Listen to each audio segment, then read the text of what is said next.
پتہ ہے اللہ یقین والوں کے لیے راستے بناتا ہے، اور جانتے ہو یقین والے کیسے ہوتے ہیں؟ جب ان کی دعائیں بھی ان کے مخالف ہو جائیں، وہ تب بھی اللہ سے مانگنا نہیں چھوڑتے۔ ایسا یقین کہ جب ان کی ساری دنیا ان کی آنکھوں کے سامنے بکھرتے ہوئے دکھائی دے رہی ہو، اور وہ تب بھی آسمان کی جانب دیکھ کر کہتے ہیں، ہمیں پتہ ہے تو ہمیں تھام لے گا۔ تو بتاؤ پھر، کیا تم اتنا یقین رکھتے ہو؟ کیا تم اتنا یقین رکھ سکتے ہو اس ذات پر کہ اپنے منصوبوں کو اس کے منصوبوں کے لیے ختم کر دو؟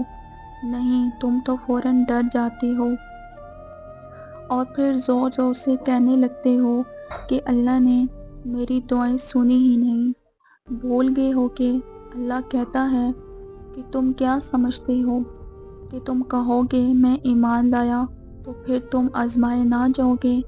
جان مارنی پڑتی ہے، تب جا کر اللہ ملتا ہے۔ یقین کی کڑی آزمائش کاٹنی پڑتی ہے، پھر جا کر معجزے ہوتے ہیں۔ تو پھر یقین رکھو، ایسا یقین کہ اگر اللہ تمہیں دائیں جانب چلنے کو کہہ دے تو تم چل دو، یہ جانتے ہوئے بھی کہ تمہاری چاہ بائیں جانب ہے۔ پھر دیکھو کیسے وہ بائیں کو دائیں طرف لے آتا ہے، اور تمہیں اس راستے سے اپنی قدرتیں دکھاتا ہے جہاں سے تمہیں کچھ بھی ملنے کی توفیق نہ ہو، جہاں سے تمہیں کوئی چیز ملنے کا گمان نہ ہو، وہ وہاں سے بھی تمہیں دے سکتا ہے۔ اور اللہ ہر دعا کا جواب ضرور دیتا ہے، بس ذریعے مختلف ہوتے ہیں۔ کبھی وہ کسی انسان کو آپ سے ملوا کر جواب دیتا ہے، اور کبھی اسے آپ سے دور کر کے۔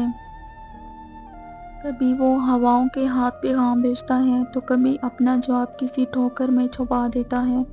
کبھی وہ سجدے میں گرا کر اپنی مصلحتیں سمجھاتا ہے، اور کبھی ہاتھ تھام کر صبر کا صلہ دیتا ہے۔ آزمائش کا آنا اور روح کا ریزہ ریزہ ہو کر بکھر جانا بلا وجہ نہیں ہوتا۔ کبھی تکلیف میں ہو تو اللہ کو محسوس کرنا، پھر اس کی موجودگی بھی دکھائی دے گی تمہیں، اور اس کی سرگوشی بھی سنائی دے گی۔ تڑپ دل میں ہو تب بھی اتارتا ہے جب وہ تمہیں یاد کرتا ہے، پھر تب وہ جانتا ہے کہ تم اس سے بات کرو، اسے اپنی کیفیت سناؤ، اپنی ساری پریشانیاں اس کی دہلیز پر چھوڑ دو، ہر فیصلہ اس کے سپرد کراؤ، تاکہ بس تم اور تمہارا اللہ رہ جائے۔